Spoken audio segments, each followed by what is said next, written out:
বয় band, যে জনপ্রিয়তার ঢেউ আছড়ে পড়েছে বাংলাদেশেও। অজস্র শ্রোতা মেতে আছে বিটিএস ব্যান্ডটি নিয়ে। এই ব্যান্ডের 7 তরুণ রাজত্ব করেন বাঙালি তরুণীদের মনে। বিটিএস ফ্যানদের আবার ডাকা হয় বিটিএস আর্মি নামে। যুদ্ধ ছাড়াই যে দলটি রাজত্ব করছে বিশ্বজুড়ে। আপনি ফ্যান হন বা হেটার, বিটিএস এর খ্যাতি ও অর্জন মুগ্ধ করতে বাধ্য যে কাউকে। কিভাবে এত দূর এগিয়ে গেল কোরিয়ান এই বয় ব্যান্ডটি? বাংলাদেশেই বা কেন এত জনপ্রিয় বিটিএস? চলুন জেনে নেই বিস্তারিত।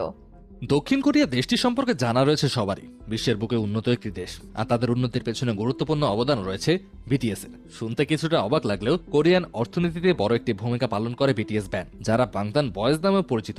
সংক্ষেপে বিটিএস ডাকেই বেশি জনপ্রিয়। এটি মূলত 7 সদস্যের একটি বয় ব্যান্ড। দক্ষিণ কোরিয়ান এই ব্যান্ডের খ্যাতি আটকে নেই শুধু নিজ দেশের মধ্যে, ছড়িয়ে পড়েছে বিশ্বজুড়ে। তাদের অসংখ্য গান স্থান পেয়েছে হিট গানের তালিকায়। এমনকি কাতার বিশ্বকাপের থিম সং এর ড্রিমারও গিয়েছিলেন বিটিএস সদস্য জাংকুক।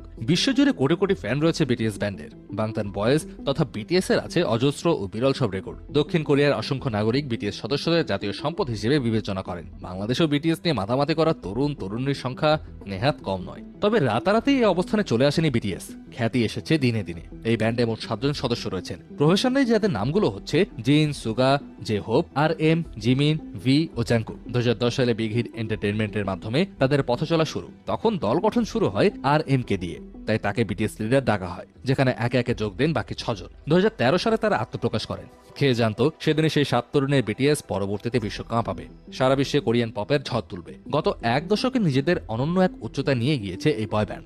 বলা হয় বিশ্বে বর্তমান যতগুলো ব্যান্ড রয়েছে তার মধ্যে বিটিএস ভক্তের সংখ্যা সবচাইতে বেশি। তাদের গানগুলো বিলবোর্ড চার্টে রেকর্ডের পর রেকর্ড করেছে, ইউনিসেফের প্রচারণার অংশ হয়েছে, জাতিসংঘের বার্ষিক সাধারণ অধিবেশনে তারা বিশেষ দূত হয়েছে।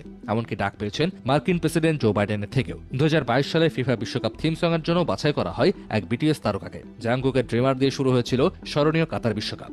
গানের মাধ্যমে সাহিত্য, মনস্তাত্ত্বিক বিষয় এবং ভালোবাসার মতো বিষয়গুলো তুলে ধরে বিটিএস। অনেক সময় অনুপ্রেরণাও যোগান গানের কথা দিয়ে। বিটিএস জন্ম দিয়েছে spring day, dynamite, butter, fake love, boy with love ইত্যাদি নানা জনপ্রিয় গানের। তাদের খ্যাতিটাই ছড়িয়ে পড়েছে বিশ্বজুড়ে। বিশ্বের অন্যান্য দেশের মতো বাংলাদেশেও বিটিএস নিয়ে রয়েছে অনেক উন্মাদনা, বিস্তর চর্চা আর প্রচুর ভক্ত।